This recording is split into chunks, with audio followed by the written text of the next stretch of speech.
Hi, I'm Miss Quiring and I'm a kindergarten teacher at Westfield Charter Academy. And today, scholars, we have made it to our very last week of read aloud skills for the whole school year. So now that we have reached this point, let me tell you what we're doing for our last week together. We are doing 2 skills as we read our books this week. The first is our story elements. This is what we've been working on the last 3 weeks, so I'm hoping it'll be a little bit easier for us while we learn a new skill. Our new skill is over to my side here.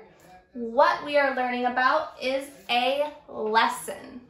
So a lesson is what we learn from the story that will make us better. I'm going to read that again for you. It says, a lesson is what we learn from the story that will make us better. I also have a little bit of a hand movement to help us remember this new skill as we use it. So I'll show you quickly what it is and then we'll give it some practice together. It says, a lesson is what we learn from the story to make us better. This time, I'm going to say one and then have you repeat it. So a lesson, good, is what we learn,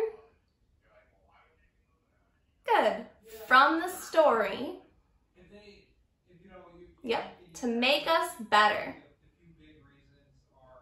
Great, now try it with me all together.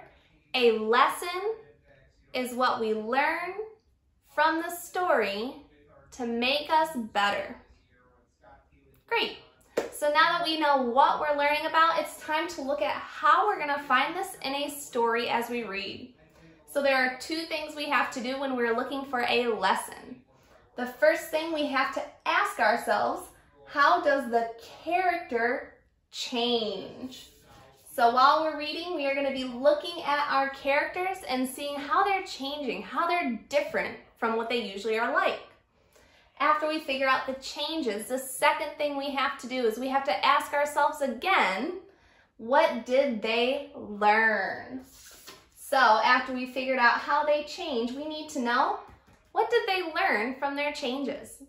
And last but not least, why we are learning this, good readers identify a lesson to help them understand the big idea. So as we're reading our books this week, we are going to be charting our story elements while we look for these lessons. So we're going to look at changes and lessons learned while we read our books this week. All right, I will see you in the next videos to reveal what books we have to read this week. Bye.